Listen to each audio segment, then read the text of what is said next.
right, good evening, everyone. And welcome to the Science of Star Wars. We're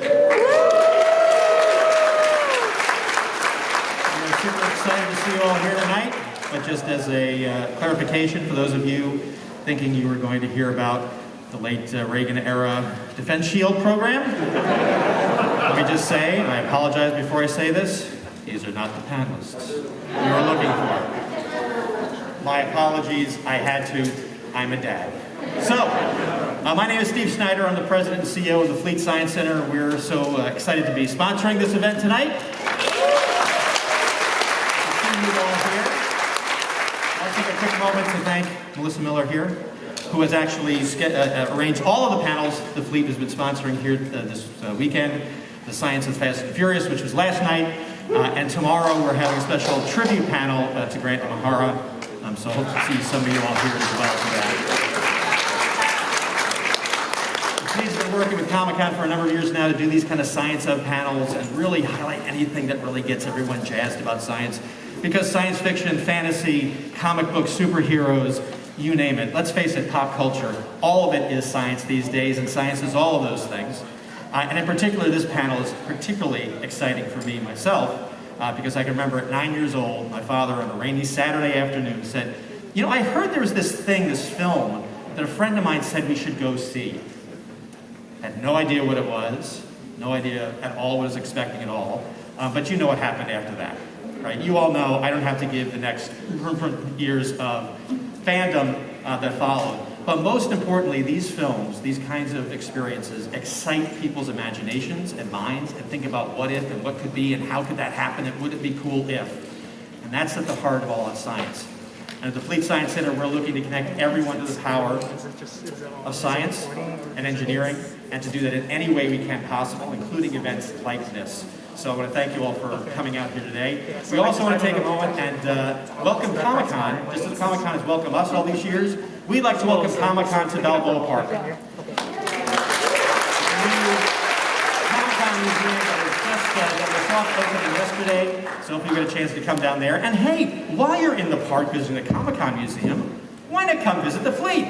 Why haven't you visited the Fleet? You can come on up, see the exhibits we have. We also have a brand new digital projected IMAX system in our projector, in our domed IMAX theater, the oldest domed IMAX theater in the world, now with a brand new laser projection system showing some really cool stuff.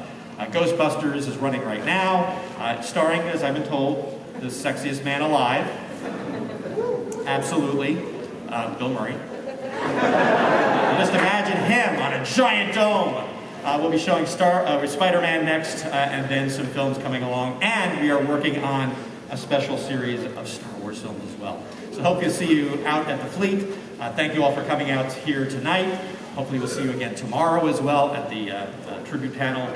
For now, let me just turn this over to James Floyd, who will be taking you through the event tonight. Thank you all. Thank you, Steve. Tonight we've got an all-star panel of all kinds of ologists. And why don't we just have them introduce themselves, just say who you are and what you do professionally, and how does Star Wars overlap with your professional passion? We'll start at the end with Frank. Hello, my name is Frank Santana. I'm a herpetologist at the San Diego Natural History Museum, so another cool place for you to stop and check out Balboa Park. And I've always been into weird, kind of interesting creatures because of Star Wars, and like reptiles and amphibians are kind of weird, interesting creatures in real life, so it really inspired me to kind of take interest in those kind of often understudied creatures, and Star Wars and herpetology have a lot in common, so it's fun to talk about them and nerd out. Herpetology, by the way, is the study of amphibians and reptiles. Yeah.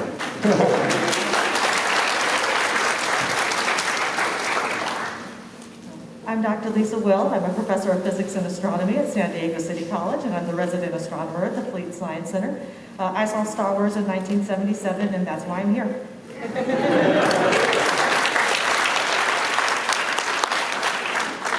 My name is Amit Patel, and I'm a vision and neuroscientist at the University of California, San Diego.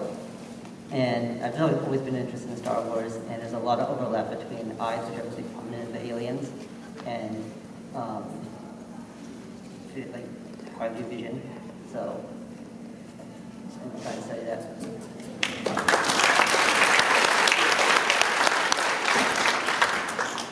My name is Fawn Davis. I've been in the motion picture and television industry for over 3 decades. I do mostly miniature visual effects and work with a lot of people that blow things up. I also grew up on Star Wars, and that actually led me to my career, which it kind of came full circle because I actually did get to work on the Star Wars special editions and the prequels, and then most recently The Mandalorian. So.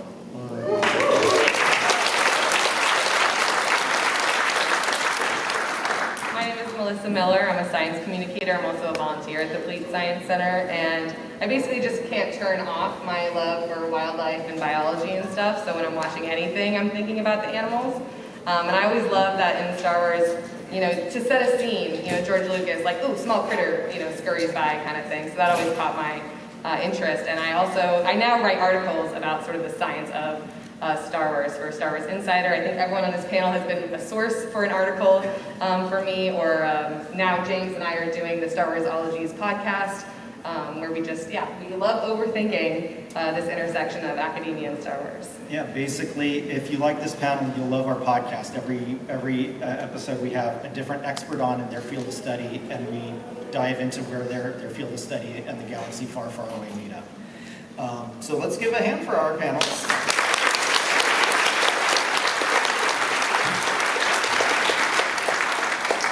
And as Lisa mentioned, I'm James Floyd. I'm moderating this panel. That's exciting. I write for StarWars.com as a freelancer and also Star Wars Insider magazine. And let's go down with something cool. This is for Amit and Frank.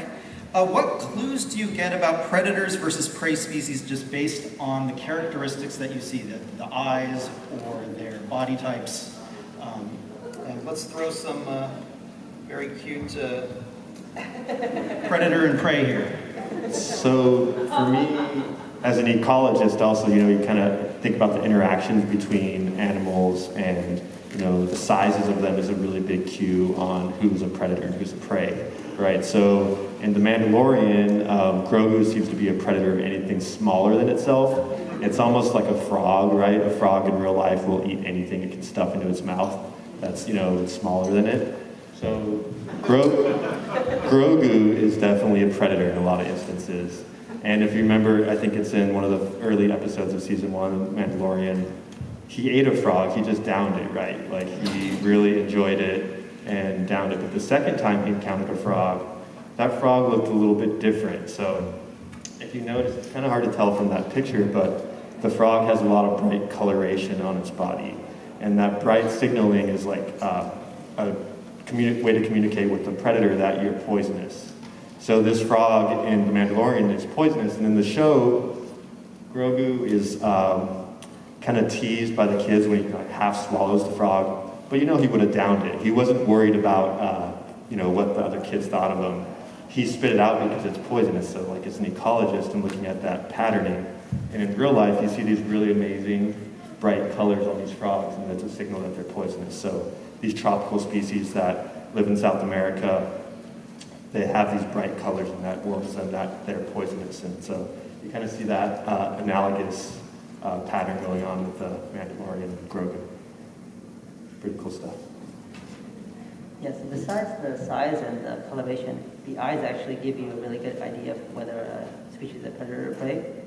Usually, predator species will have their eyes facing forward, like in the front of their face. So that will allow them to basically judge distance, as you see. The predator looking forward. Yeah, having two forward-facing eyes allows an animal to basically judge distance, like how far away their prey is. Now, prey creatures actually have their eyes more on the sides of their head, which give them much bigger peripheral vision, so they can quickly scan the horizon to see if there's any predators coming after them. The second thing that tells you kind of how whether the predator or prey is the shape, or just the orientation of their pupils. Usually, prey have horizontal pupils, which allows them to quickly scan the horizon more, whereas a predator species will have more vertical pupils, kind of like a cat, like cat-like pupils, and that allows them to focus light better and also really kind of pinpoint where their prey is and only focus on that. So if Grogu is a predator, I mean, that also means Yoda is a predator, right? Can we assume that he moved to that swamp planet because it's full of delicious frogs? Or we've always wondered. Yeah, when Luke was eating those like sticks, it looked like little fish sticks, right? You know, from his metal box, it was like the rations that the military gave him, that the rebellion gave him. He really wanted to eat some fresh food, and so like I think Yoda was willing to like take him home and feed him, and you know they were eating some kind of local fauna probably that was boiling in that pot. Yeah. Maybe frog legs or something. So I'm going to throw up a couple different aliens and want you guys, or anyone chime in on what you think, how they fit into the ecosystem. Let's go with this guy, Mahonic, pod racer. So what, having multiple eyes, yeah, that's got to be a prey species, right? Yeah, it seems like a good defense, especially with the eyes on the side, right? You can kind of look around and watch out for predators. So it's probably on his home planet, maybe there's a lot of big organisms that are trying to eat him. So it's a good defense against prey or predators. You can also see from his teeth, they're kind of flat, so it's more like a herbivore type animal. Versus a carnivore, which would have sharper teeth. So lower on the food chain, there's something bigger and badder with sharp teeth that wants to eat it. It's a good thing he's a pod racer pilot then, because he can get away. Funny, I just see Danny Wagner, which is the buddy of mine that got to play this character in the model show. Did he think about it? You know, what's his motivation? He's basically a cow with 3 eyes. Were you all talking about that on set? I think he's just excited to be playing a creature in Star Wars. It was very fun. All right, what about these guys? Yeah. So, We got Gungans here. so they look like a mixture of a predator and prey species. So they have the big forward-facing eyes, and I don't know if in the movie you could see that they were really good at catching. At least Jar Jar, like he shot his tongue out and caught like something that was flying around. I don't remember what it was, but that indicates that he's kind of a predator species, right? He's got a quick tongue, kind of like a frog. He can catch things out of the air. Yeah. Yes, and I think there's some adaptations there too, right? So like the way their eyes can move.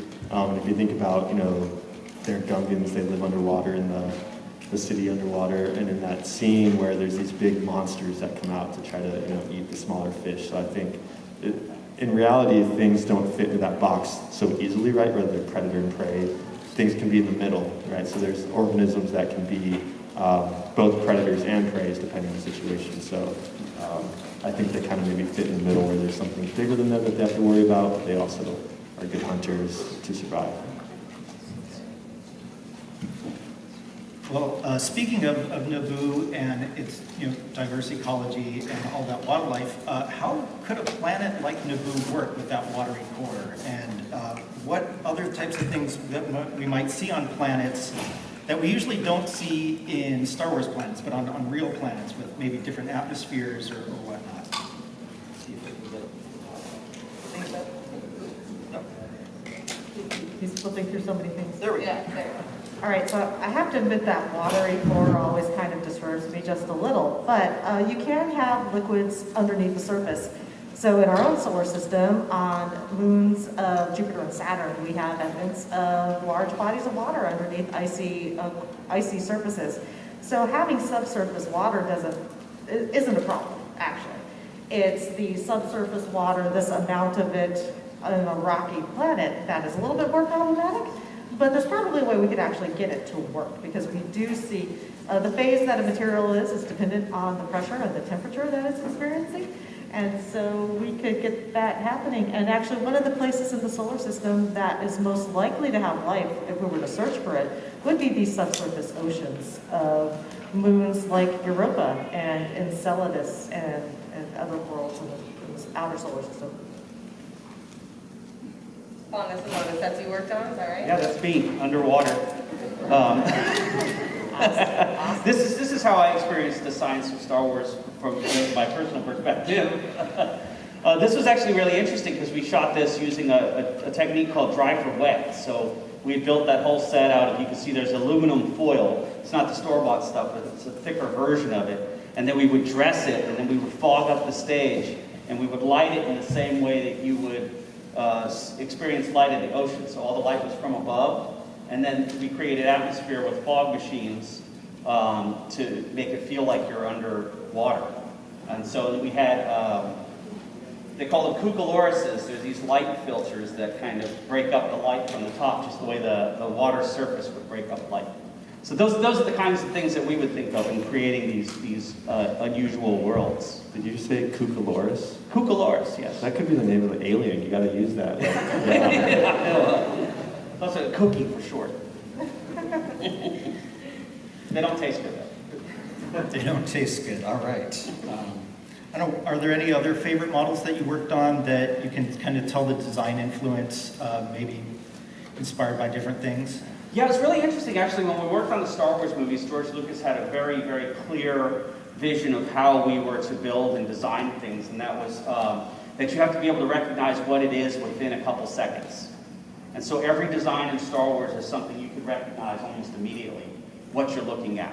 If you did things to be cool or to be different and it ventured too far away from something that you could recognize, then he wouldn't approve the design.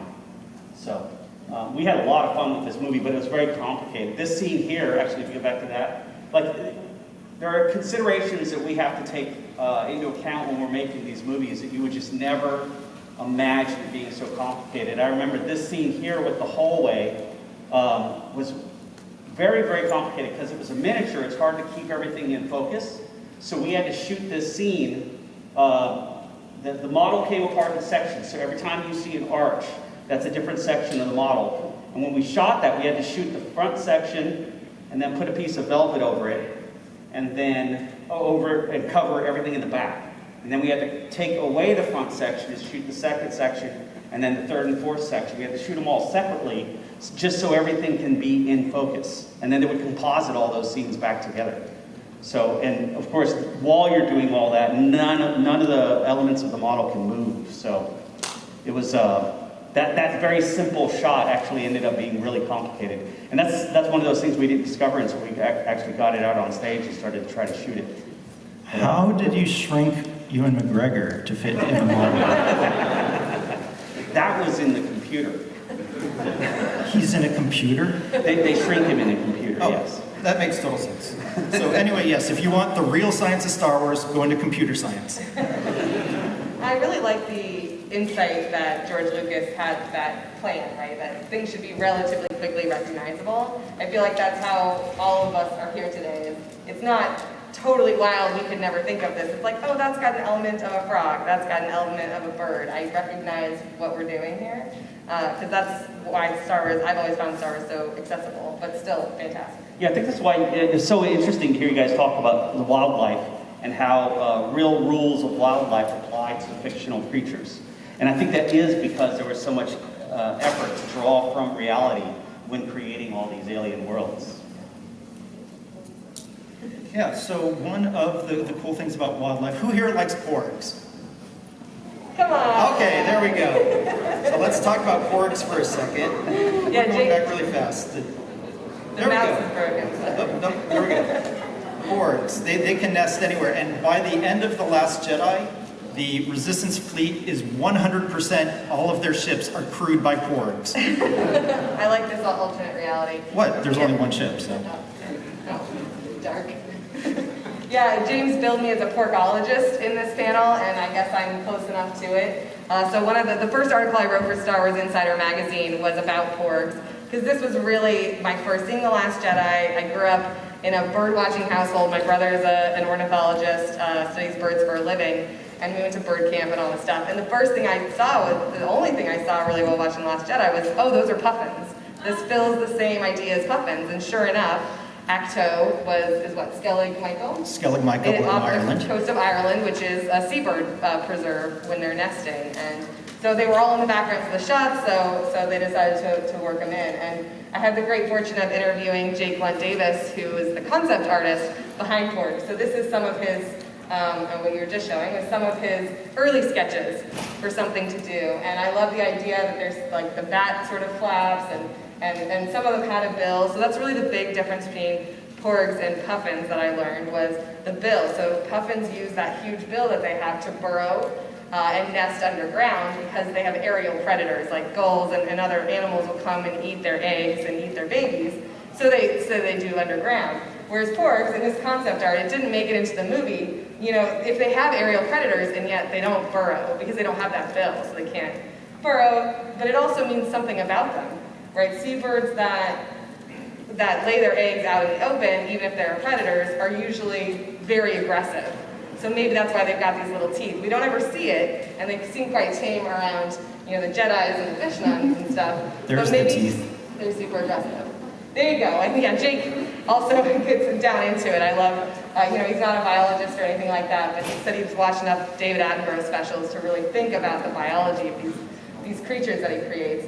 The other thing, and my favorite fact that I learned while writing this article about porgs, is that there are also seabirds that if they're not aggressive, an aerial predator comes down and they'll actually fly away, but first they poop all over their eggs so that it smells so bad no one will want to eat them.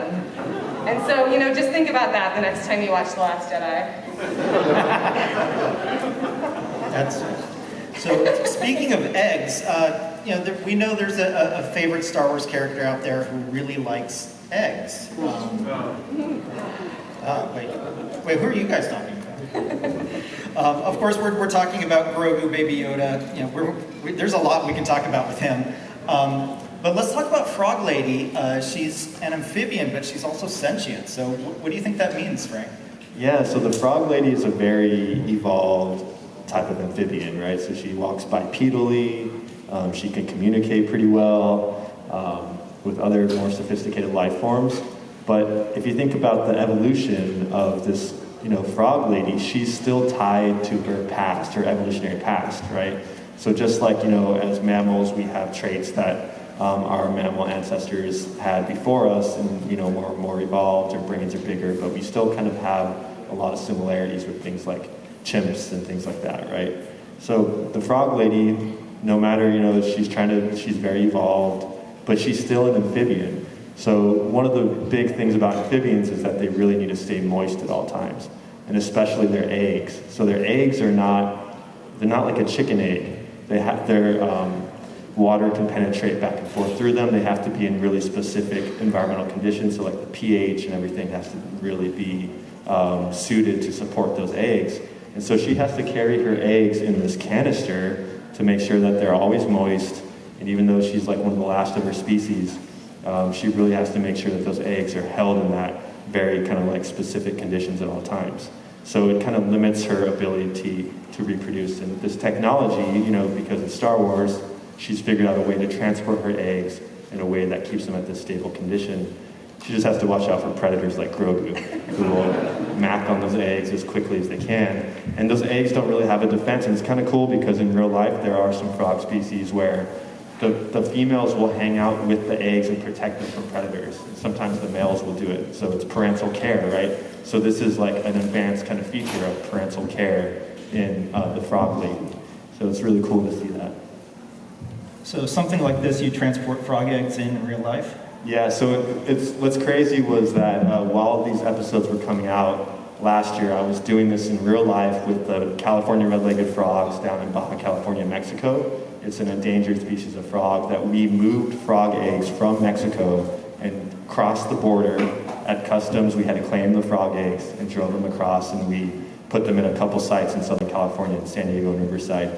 So it was like, you know, art imitating life or vice versa. It was so cool to see, like, you know, every week a new episode would come out. Like, I'm the frog lady. You know, I was moving these eggs, and we kept them in these coolers, and they were temperature controlled, and we had little air bubblers and made sure the water chemistry was perfect. So I need a frog lady tattoo. I think that's the next one.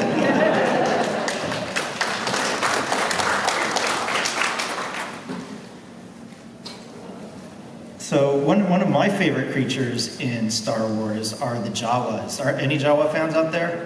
All right, we got some. The rest of you should be Jawa fans. Ahmed, explain those eyes. Yeah, so Jawa have cool eyes because they glow, right? And most animals don't usually have glowing eyes. Now, there is some basis for that in that there are some animals, like in like our world, that can sometimes have glowing eyes. One of those is the cat. I don't know if you notice, like when it's like dark or you shine a light at a cat, those eyes like reflect back a ton of light. So a lot of like these smaller mammals have this extra feature in their eye, which is very reflective. So that helps them to balance light exposure. And what's really cool is that reindeer who live in Arctic, actually there's other animals that live, when they live in extreme environments, they can actually change their eye color, like the inside of their eye, to reflect out or absorb light. And so reindeer in the Arctic in the summertime, when there's a lot of light, too much light exposure can actually damage your eyes. So they turn their eyes golden. So when you look at them, they have like a golden glow. And that reflects out a lot of the light back out into the environment so they can see better. But in the winter, when it's dark, usually like all the time, they change their eyes to become blue. And that absorbs more light and allows them to see in these darker environments. So maybe the Jawas have something similar to that because they live in the desert and there's a lot of light. So they have these yellow eyes that kind of reflect back out all that extra light so they can see. Is Anakin reflecting out all the love in this? Any love projected towards him, he's reflecting it back out. Well, and I definitely remember noticing, and this is just because, I notice everything like this, that the Jawas in the Mandalorian series had red glowing eyes instead of yellow glowing eyes. And I wasn't sure, I of course am like, they're on a different planet, and what could that mean? And it might just mean that the director of that episode thought red would be cooler, but I don't know. No, well, the environment, so basically, the atmosphere can refract light at different wavelengths, so maybe they look red because they're on a different planet. But also everything else will look different too, so I don't know, maybe just the eyes are a special wavelength. What kind of other adaptations might creatures have when they go from one planet to another? What things do they have to kind of compensate for when they go from one environment, one type of world, to something completely different? So that's a very interesting question because we don't see them really do it in Star Wars, right? We don't see them take into account what planet they're on very often. We don't tend to see them wearing wearing masks, except for, when they ended up being in the asteroid. But moving from planet to planet, there's atmospheric content, there's difference in gravitational pull, there's differences in atmospheric pressure. So there's all sorts of things that you would have to adapt to, which is why I just can't send you to Mars right now and have you be happy. And so what we see in the Star Wars universe is kind of interesting because our heroes seem to be happy everywhere. But that could actually have an implication though, right? It could be that the settled worlds all have a very finite range of gravity, atmospheric content, and atmospheric pressure. That just could be a selection effect that we see them on worlds where it works for them. Yeah, I definitely remember noticing in Empire, right, when they're on the asteroid, that the only time they use is gas masks or whatever, and then, I guess they use them again in Force Awakens, but yeah, it's amazing how adaptive they are to every single planet. Is that something fun, think about, and people overthink, or they're just like, this will be easier? I actually think, I think I think Star Wars actually is similar to Star Trek. A lot of the alien species are just based on humans because, of course, all the creatures are played by humans, so they have the human form. And it actually goes back to more of a budgetary issue in making movies than it does artistic creation. As the movies have continued into a more CG-filled VFX pipeline, then you start seeing the creatures really divert from humans. But sorry, that's a very boring answer, but that's the truth. No, but it's just, yeah, some of the coolest wildlife is in the Clone Wars, I've noticed, because they don't have to worry about how would we make this a practical effect or spend a bunch of time, developing it, so. What about this character? He's also someone in mind. I hear they taste good. Yeah. Did you get to work on the salacious or the quacky monkey lizard prop for Mando? Oh no, No. that was I think that was Legacy. Okay. Can you talk about some of the stuff you did work on for Mando? We did a lot of pictroids, and then a lot of ice spiders. A lot of ice spiders. How many again? I've had a lot of people complain about. It's like their least favorite episode because it was terrifying. There's thousands of spiders in it. That was one of my favorites because there were so many spiders in it. It just, went full scary movie running, and there, you can't stop. I definitely found out who my friends were that had arachnophobia. Yeah, no, that was not my favorite. It's like there's there's a Harry Potter movie, there's a Doctor Who episode, there's always big spiders in every, sci-fi fandom or whatever it feels like. But actually for once, I was on the side of the ice spiders because here they are just like hanging out, being face hugger eggs, enjoying their nice little pool of warm water. And again, Grogu comes in and starts eating one, right? Isn't that how they all get started? And they're just minding their own business, and then they all get killed, so. Yeah, this is what happens when you introduce invasive species into an environment. It just throws everything out of whack, and pretty soon you got flames shooting everywhere. That's not natural to a big ice cave environment. I don't know, what can we do about ice cave environments? I don't know. Are they a thing? Do we have ice caves? Here on Earth. Anywhere? Sure. I don't think they're full of spiders. I don't think. No, I don't think they have, but those, which would be kind of interesting. But yeah, ice caves are, that's a perfectly viable environment. That's not one of those things that I would look at in an episode and go, wait, that can't happen. That's not the problem. What type of life besides giant spiders do you think we'd have in an ice cave? Like what adaptations might we need? There's probably a lot of microbes, a lot of smaller things that you don't see. If you think about the Arctic, under the ice shelves, there's plankton and things like that. These kind of really cool invertebrates, and so probably a lot of diversity that can live in these niches. So in these extreme environments, you can still get organisms that can survive. They just survive in a different way and might have very different body forms and things. I mean, that's where we're looking for ice now, isn't that right, Lisa?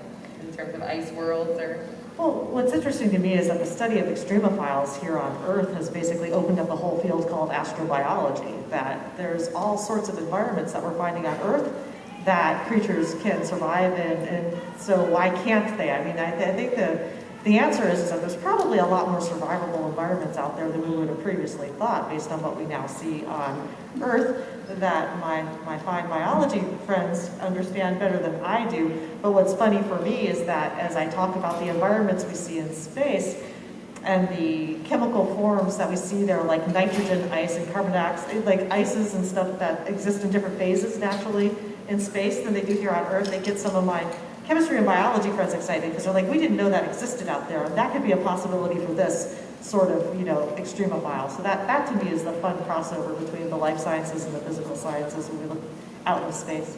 Exactly. You can end up with things like space slugs that can live in one of the most hostile environments out there, and you can have a giant space slug. Yeah, no, that's one of the articles that I wrote was about the space slugs and other animals that lived outside of the atmosphere. So the purgills from Rebels as well, and I think Frank said it, every bacteria, right, that's what we're going to find is life at other places. And even here on Earth, bacteria makes so many of these things possible that seem, like science fiction on screen, like the Minox feeding off of electricity. There are actually bacteria on Earth that feed off of electricity. The space slug, burrows down into the asteroid, sort of just like tendrils, and becomes part of the rock. There are worms that feed on bones that you'll find, like a whale fall at the bottom of the ocean, just covered in worms. So again, that whole life finds a way. Bacteria at least finds a way. Well, one of the environments I'm pretty sure that most life forms can't live in are explosions.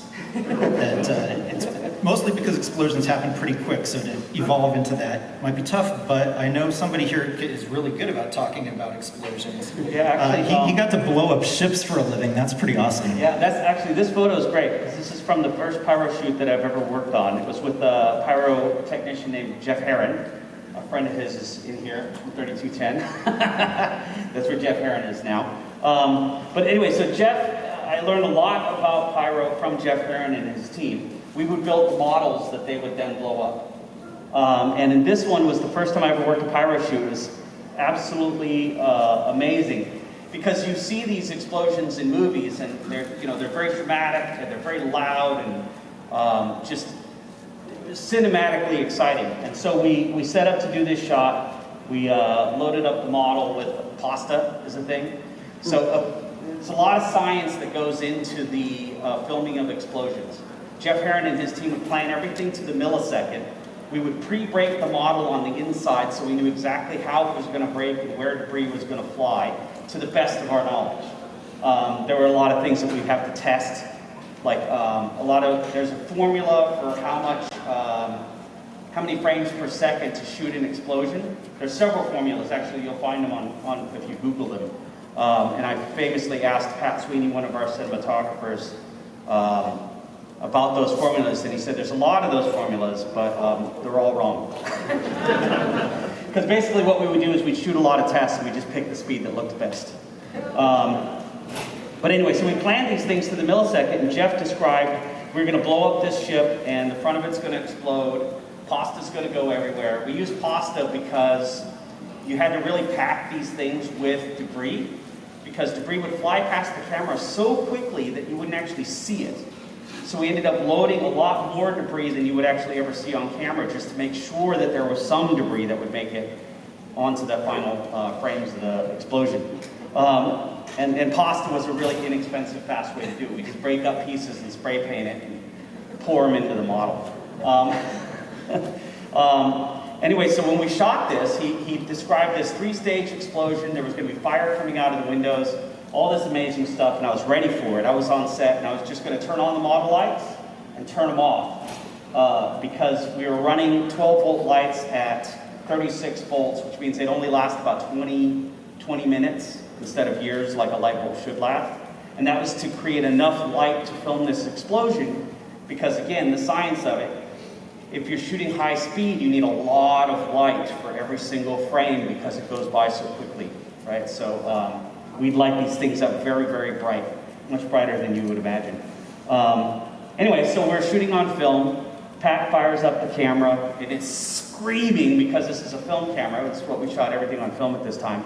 It's very, very loud, so he's yelling over it. It was very, very exciting. And he said, "Roll camera," and then it's screaming, and then he says, "Speed!" And he says, "Action!" And then there was a pop. Just the tiniest little pop sound, and then the model was gone. And I looked at Jeff and I said, "Did that work?" And he goes, "I don't know, we'll see in the morning."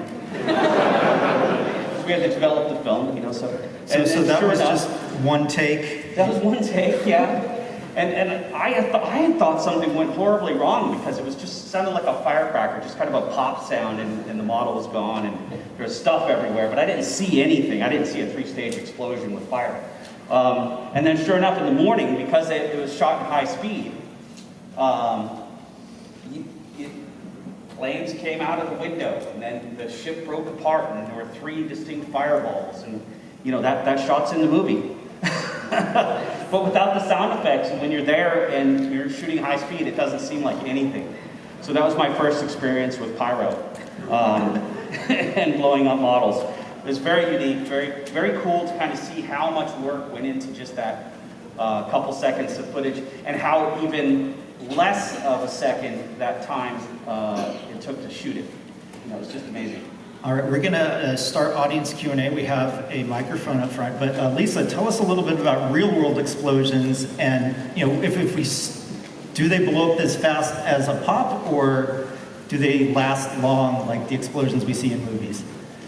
Well, once again, that's going to depend on what's exploding, what's your accelerant, what's in the atmosphere around it. If the atmosphere is actually dense enough to actually carry sound, maybe, I always remember in space, no one can hear you scream, right? And so that's actually true. The lower density, the atmosphere, the less sound you're going to have. So explosions can have a huge range. What color they're going to be is going to depend on what's exploding in the atmosphere that they're in. So you actually do have a lot of leeway to play with explosions.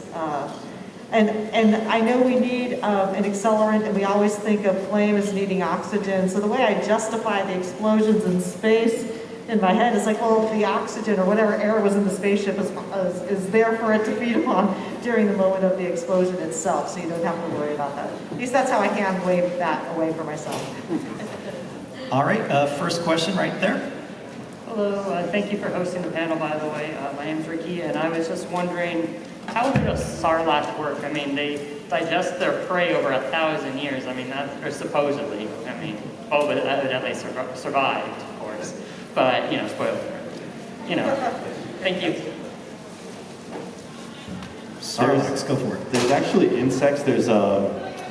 There is a species of insect that kind of, as a larva, during the larval stage, they make a little burrow, and they're called ant lions. And the ants or other insects that walk on top, it kind of just senses that, and it goes and gobbles them up. So maybe it's just like a bigger scale version of that. Maybe the sarlacc will metamorphose into something beautiful. Maybe it becomes a beautiful butterfly or something. So maybe it's a life stage that, you know, takes a long time, and then it's going to maybe go do something else. That's the first thing that came to mind for me. And then like a carnivorous plant too, something like that, you know. Right, so like the digestive juices, yeah. As a reward for asking a question, we've got Jake Blunt Davis drew some sketches. So giving those away to those people in line asking questions. So enjoy. All right, who's next? Hello there. Hello there. I wanted to ask how likely it is that a galaxy would evolve with diverse life and multiple climates, and yet every planet in that galaxy only contains one biome. Oh, so you're talking about the whole monoclimate thing, right? Right. So what I find really interesting about that is that we see monoclimates in our own solar system, you know. But so like there are the ice moons out in the solar system, and so the way I always think of it in my head is that monoclimates can actually exist, but they're usually on small worlds. And if they're on small worlds, they have lower gravity typically. And if they have lower gravity, people like you and I are just not going to be moving and evolving the same way we are here. So for me, it's not so much the climates that are the problem, it's the way we see the creatures on them behaving that's the problem. But monoclimates, go for it. That's fine with me. Good question. Thank you. All right, who do we have next? Hello. Hi. So my question is kind of a biology one. Is there anything that would indicate whether a creature or whether a creature is indigenous to that planet or that environment, or whether they have been transplanted there? And do you see any creatures that indicate that in Star Wars? So it makes me think about invasive species. We kind of talked about invasive species, and you know, here on Earth, there's a lot of different niches, right? So like, there is certain bacteria that live on human feet and only on human feet, right? So like, that's pretty amazing to have this little niche. So there's a broad spectrum of things that are specialized versus things that are more generalized. So looking just at the movie and the creatures, it's hard to say whether something is native or whether it was from somewhere else, but is that kind of getting at your question? Well, I just was wondering if there's any things that would indicate that, hey, there's no way that species would be in that environment because of, you know, so they must have been. What brought the question to me was the Jawas and their eyes, the red and the yellow. And I'm thinking, well, if they were transplanted, if they were brought over and they were not indigenous to that environment, they could have evolved to have red eyes versus the yellow. But, you know. Yeah, I think there is evolution in Star Wars universe, right? Because you kind of see these like subtle kind of differences between different ones. So maybe there were some kind of like pressures from evolution, and that caused them to kind of have those subtle differences. Yeah, but there's nothing that would scream out to you that, oh no, this would. I mean, there's certainly for the characters, maybe not as much as the wildlife, but there's certainly like, you know, Jedi Master Plo Koon or something like that, right? He's got the goggles and he's clearly not, you know, meant to. His home planet is very different, you know, and there's lots of those with the characters. I feel like some of the wildlife is a bit more interchangeable. I mean, we project onto it the Earth things. Yeah. You know, there's the desert creatures sort of out in the desert, and that. But I always think about Dagobah just it being this really rich place. You know, big animals and lots of animals because there's the canopy, there's the swamps and all of that, and that's very analogous to, you know, swamps and the rainforest here on Earth. So I definitely see it pretty much everywhere. Yeah. You know, when they show the animals just skittering across in every scene, it seems like something that should be on that planet specifically. Going back to the monoclimate question too, it's easy to sort of figure that adaptation out. If your entire planet is desert, you should adapt to the desert. You know, or only things that adapt to the desert are going to survive. Well, one of the things that sticks out to me as definitely not native are banthas on Tatooine, because they are big, hairy things. You know, the hair is good for sifting out sand, but that's got to be really heavy and hot, and they're big. And one of the things that we see on lots of planets are these big monster creatures, wampas and stuff. They're at the top of the food chain.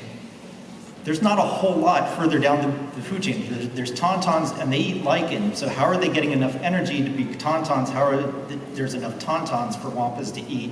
Makes you wonder, were they introduced maybe a long time ago, and some just happen to survive? Also, if you see this, like the same or similar species on multiple different planets, that probably have been introduced somehow. They probably didn't originally come from there, since they came from probably like a starter planet. That's another way you can kind of tell if they naturally belong there or not. Yeah. That always threw me off too with Jar Jar being able to live underwater and, you know, above on all these different, you know, live in the world, you know, the city planet. That's some serious general adaptations. I feel like there's not a lot of that probably, Frank, right? Like newts don't thrive in our cities, I assume. Yeah, a lot of like amphibians are really tied to the water. Even though the ones that can move a little further away, they're still like only active during like wet and rainy periods. So they might be able to survive in more extreme environments, but their ability to sort of actively be up and about is limited. All right. Hi. I wanted to know from in your opinion, we know that from Star Wars and like sorry, I forgot your name. It's the model person. Oh, fine. You said that the reason we use humanoid aliens is because humans play them. But in your opinion, do you think that in real life, extraterrestrials would be realistically humanoid? At least intelligent. Do you think they would be humanoid, or do you think that it just completely depends on whatever environmental or ecosystem they developed in? That is nowhere near my level of expertise. So, I think as humans, we put an anthropocentric spin on everything, so that means we're focused on like everything else is probably human, right? We kind of have that bias where we kind of like think aliens are going to be other humanoid things, but they could be, you know, more closely related to the bacteria that live on our bodies than they are to us, our higher organism. I'm not an expert, but I will say that if you look at an octopus, for example, they're very, very intelligent. They're very capable creatures. And that just makes me think, and you couldn't get more away from human than an octopus. So it seems like you would just adapt to your environment. And the different alien species would just be adapted to wherever they're from. And they could be anything. That's kind of the exciting thing about exploring the universe. No, and the underwater worlds definitely give us that sort of insight too. When I talked to the concept artist, he was like, it's so hard to draw fish that are aliens, you know, the fish that he drew for Acto in The Last Jedi. Because if you watch, you know, Blue Planet, fish basically already are aliens. You know, there's eyes everywhere, there's just all these crazy adaptations, so who knows what anything's gonna look like. So I certainly like it better when there's the non-humanoid ones. Sometimes it's still a practical effect, right? There's a human in there, but they, you know, cheat things a little bit here and there so that it really looks very different. I'm always most interested in those aliens. All right, thank you very much. Thank you. Hello. So in a few of the movies and shows, they've shown creatures that live in like the vacuum of space and eat like gas or some other thing. Is there any science to support a creature like that even potentially existing? So that's a really interesting question because I think the answer a few decades ago would have been no, but there is at least one species or one type of bacteria called Deinococcus radiodurans, which can actually exist in space. They've done tests on it on the International Space Station, and NASA actually attempts to decontaminate its spacecraft before launching them so as not to introduce invasive species. because we are finding out that things can actually exist in more extreme conditions. Now, we're talking about really, simple, tiny bacteria in this case, but I think perhaps that means you can't get the purrgill, from Rebels, which is the best Star Wars. I had to get that in. Very good. Yeah. And also, given enough time, these small creatures, they can evolve into multicellular organisms, over thousands, millions of years. So it's possible that, from this small bacteria, if you looked at a couple million years later, that thing can turn into a space slug or something. Space cat. Oh, yeah. Great, thank you. Hi, I love the crystalline boxes from Last Jedi, and I was wondering if you could talk about the plausibility of such creatures. And if I could request a BB-8 from Jake, that'd be awesome. BB-8 with thumbs up. Sure. Yeah, I love the crystal boxes. That was something that immediately I was into in The Last Jedi. In terms of that salt environment, I don't really have any more to say. I love The Last Jedi because it's the only movie in Star Wars that we've seen science being done, which is when the dude does the whole salt thing. Right. When he tests it. Because when I saw the trailer and I saw it kicking up that red material, I immediately thought of halite. Yep. I'm like, oh, that's a world that has salt. Those are salt flats. And then he did salt. He's my favorite. So would the foxes also have the salt? Would that explain their body? Yep, they're exuding the salt essentially. But actually red salt is real. That's normal table salt. Halite is sodium chloride. The red salt is potassium chloride. You can learn about that in our first episode of Star Warsologies. You can kind of mention, or you can kind of imagine how those might have fur on them, and the crystals grow on the fur also. Yeah, I think I'd that's always kind kind of, of imagine. yeah, that's kind of what I imagine too. There's some sort of reason for them to coat themselves maybe in the salt. Yeah. They can dazzle predators by being all sparkly and blind them. All right, we got 2 more people. Hello. So my question goes back onto microbes, specifically these things called midichlorians. So how is it that these midichlorians create this symbiotic effect with humans where there is supernatural effect that happens within this symbiotic relationship? And how would they naturally choose who they want to be symbiotic with and give these supernatural powers to as midichlorians? Love this question. I knew we'd get a midichlorian question. Yeah, there's that whole nature versus nurture, the idea, I admit it, the first time seeing it, I still haven't quite taken to the idea that that's how the force works. But, we've got all sorts of bacteria in us now. Maybe we're all beholden to our gut bacteria. So, yeah, I certainly think it's possible. Maybe by giving its host a extra chance of survival by giving him superpowers or him or her, superpowers might be the means for their own survival. Yeah, so actually they think that the mitochondria in our cells actually a long time ago is a symbiotic relationship with some kind of bacteria. So maybe that's the basis of midichlorians. Kind of sound the same. And if you think about it, some people have more ability to have better oxygen in their bloodstream. They can, there's been selection pressures for them to be able to take in more oxygen or less oxygen. Maybe eventually people will, our mitochondria evolve into midichlorians and give us force powers too. And then Thank you, I appreciate you entertaining my question. Yeah, I'm just going to say, I feel a little better about midichlorians now that we've seen, especially in the animated series, more force-sensitive creatures, not just the humanoid creatures, not just Jedi, so that it makes it seem a little less elitist than it came across to begin with. No, but it opens up so many questions, Can you collect midichlorians? Can you, dope with midichlorians? We need a physiologist, I think, here for where that question goes. I would love to inject myself with some of these midichlorians if you guys are ready. Thank you. Hey, I'm just wondering, knowing what you know about creatures and their unique abilities and adaptations and things, is there anything that you would like to see in an alien in Star Wars that hasn't been done before? As someone who loves the ocean and works in oceanography a long time, more ocean planets, please. I loved that we got a little bit right in Mandalorian with the Mon Calamari and their fishing sweaters. That cracked me up. But yeah, more ocean stuff is always what I want to say. Having it fun. I just want to know how they all know how to speak English. I'd love to see that origin story. Right. I think something based more on paleontology would be really cool, like something like fossilized, that's this weird kind of creature that we've never seen in real life on planet Earth, and kind of take that and run with it. Pretty cool. All right, anyone else want to answer that question? Okay, I'll give a final question to all of you.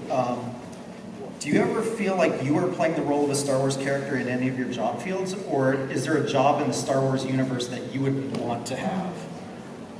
I'll start. I wish there were more naturalists in Star Wars, just some more, bird watchers or nature lovers, people who go on hikes. I guess when there's a galactic war going on, there's more important things, but I would love to see that more. And I feel like it's a little bit of a stretch, but maybe Han Solo is the only glimmer we get of that. He's on his ship, he's flirting with Leia, and then there's something going on. He's like, he knows the Minox, he knows what they are immediately. Maybe he knows every animal for planets he goes to because he loves in his free time to go Minoc watching. I don't know. It's probably more just that it's a threat to his ship, and so of course he knows what it is and how to get rid of it, but that's my idea. I think naturally for me, I would be on Fondor, manufacturing Star Destroyers. I particularly like the Jedi just because they're always studying the world, interacting with creatures, learning about, and then being not diplomatic. But as a scientist, you kind of have to do all that kind of stuff, right? You look for clues and everything, kind of piece together. So yeah. I actually once gave a talk wearing my full Jedi outfit. It was for one of the, I think it was for the Rise of Skywalker premiere that we did at the Fleet Science Center, so I did a Worlds of Star Wars talk, and I gave it in a Jedi outfit, and wow, do you feel powerful and competent when you wear a Jedi outfit. I kind of think of the librarian from the prequels where she kind of is, hanging out doing all her research. We do a lot of reading, and it's not always exciting stuff outside, but I'm sure there's tons of cool natural history books in that library, so I'd love to go there and hang out and learn. Well, if you want to learn more about science, obviously, if you're here in San Diego, please check out the Fleet Science Center and thank them for sponsoring this panel. As we mentioned earlier, Melissa and I host a podcast where we talk about just these things. It's called Star Warsologies. You can find it on iTunes and other places. Let's give a big round of applause for our panelists.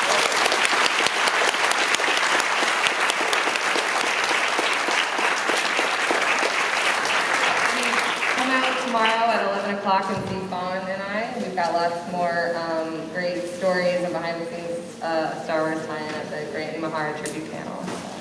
Love to see you there. All right, thank you once again for coming.